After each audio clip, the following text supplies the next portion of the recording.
Hi friends, welcome to our channel. இன்றைக்கி day 3ல் வந்து டைலரிங்க்கு என்னென்ன மாதிரி ப்ராடக்ட் வந்து தேவை, என்னென்ன பொருள் வந்து இருக்கணும்னு சொல்லி தான் பார்க்க போகிறோம். வாங்க வீடியோ. ஃபர்ஸ்ட் வந்து பார்த்திங்கன்னா இன்ச்சு டேப் வந்து தேவை.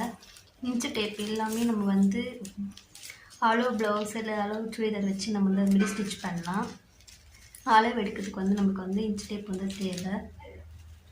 அண்ட் வந்து பார்த்திங்கன்னா நூல் த்ரெட்டு வந்து 2-3 த்ரெட் வந்து எக்ஸ்ட்ரா வந்து வாங்கி வச்சுக்கணும். நீங்கள் ஸ்டிச்சிங் பண்ணுறது அந்த ட்ரெஸ்ஸுக்கு மேட்சாக வந்து வாங்கி வச்சுக்கலாம். பிகினர்ஸாக இருக்கீங்கன்னா உங்களுக்கு வந்து எந்த கலராக இருந்தாலும் பரவாயில்ல. அடுத்து வந்து பார்த்திங்கன்னா ஒரு பெரிய சீசர் அண்ட் குட்டி சீசர். இது வந்து த்ரெட் வந்து கட் பண்ணுறதுக்கு வந்து யூஸ் பண்ணுறது மிஷினில். இதுமாரி பெரிய சீசர் வந்து பார்த்திங்கன்னா கிளாத் வந்து கட் பண்ணுறது யூஸ் ஆகும். நீங்கள் வந்து இதை விட பெரிய சீசர் இருப்பு சீசர் கூட இருக்குது, அது கூட நீங்கள் வந்து வாங்கிக்கலாம்.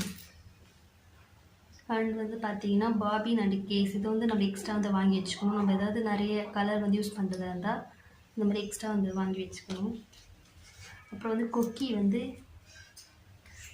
அண்ட் வந்து பார்த்திங்கன்னா மிஷின் நீடில் வந்து இருக்கணும். மிஷின் நீடில் நம்ம வந்து எக்ஸ்ட்ரா தான் வாங்கி வச்சுக்கணும்.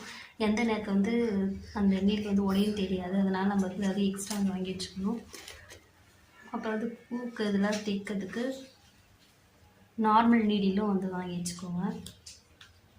அப்புறம் ஒரு சேஃப்டி பின் அண்ட் ஏர் பின்னும் இருக்கணும். இது வந்து நம்ம வந்து நாட் வந்து ஸ்டிச் பண்ணுறப்ப அது வந்து திருப்பத்துக்காக வந்து யூஸ் ஆகும்.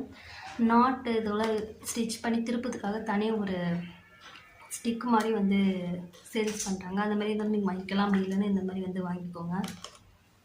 அப்புறமா வந்து பார்த்திங்கன்னா நீங்கள் வந்து ஒரு நோட் வந்து தனியாக வந்து வச்சுக்கோங்க.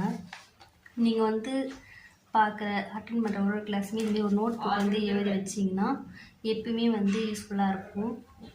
ஏதாவது டவுட்ஸ் இருக்கும்போது நீங்கள் வந்து எடுத்து வந்து பார்க்கலாம். இதெல்லாம் நான் வந்து பேப்பர் கட் வந்து பண்ணி எழுதி வச்சுருக்கிறது.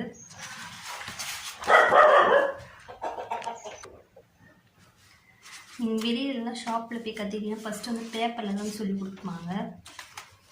இது வந்து பார்த்திங்கன்னா கிளாத்து வந்து எந்த அளவுக்கு இருக்கணும் அப்படின்னு சொல்லி அளவு. அண்ட் அப்புறமா வந்து பார்த்திங்கன்னா மடித்து எந்த அளவுக்கு வந்து அளவு எடுத்து கட் பண்ணணும் அப்படின்னு சொல்லி நான் வந்து அதை மார்க் பண்ணி வச்சுருக்கேன். அப்புறமா எனக்கு புரிகிற மாதிரி எல்லாம் வந்து நான் வந்து எழுதி வச்சுருக்கேன். இந்த மாதிரி எழுதி வச்சிங்கன்னா எப்போ எந்த டவுட்டாக இருந்தாலும் நீங்கள் வந்து எடுத்து பார்த்துக்கலாம். நீங்கள் வெறும் காதால் வந்து கேட்டிங்கன்னா அது கொஞ்ச நேரத்தில் உங்களுக்கு வந்து மறந்து போயிடும். கண்டிப்பாக நீங்களும் இந்த மாதிரி ஒரு நோட் வந்து போட்டு எல்லாத்தையுமே மறக்காமல் மெஷர்மெண்ட் வந்து பண்ணி வச்சுக்கோங்க. நான் அடுத்த வீடியோவில் வந்து பார்த்திங்கன்னா ஒரு பாடிக்கு எப்படி வந்து மெஷர்மெண்ட் பண்ணுறது அந்த சார்ட் வந்து உங்களுக்கு வந்து காமிக்கிறேன். நீங்கள் வந்து ரெடிமேடாக ஸ்டிச் பண்ணணும்னு நினைக்கிறவங்களுக்கு அந்த மெஷர்மெண்ட் வந்து ரொம்ப யூஸ்ஃபுல்லாக இருக்கும். நீங்கள் வந்து அளவு எடுக்காமல் அண்டு அளவு துணி எல்லாமே தைக்கணும் அப்படின்றதுக்கு அந்த மெஷர்மெண்ட் சார்ட் வந்து ரொம்ப யூஸ்ஃபுல்லாக இருக்கும். அதை தான் நான் உங்களுக்கு அடுத்த வீடியோவில் வந்து சொல்கிறேன்.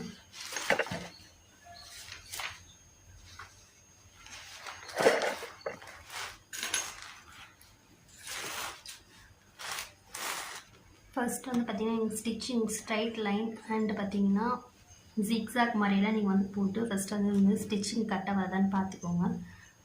அது வந்து ரொம்பவே முக்கியம். ஏன்னா இதெல்லாம் ஸ்டிச் பண்ணுறப்ப உங்களுக்கு வந்து டிஃபிகல்ட்டாக இல்லாமல் இருக்கும், ஈஸியாக இருக்கும். அதனால் நீங்கள் ஃபஸ்ட்டு அந்த ஸ்டிச்சிங்கெல்லாம் கற்றுக்கோங்க.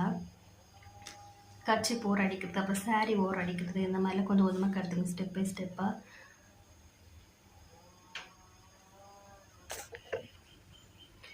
நீங்கள் வந்து டேரெக்டாக கிளாத்லேயே வந்து கற்றுக்கலாம்.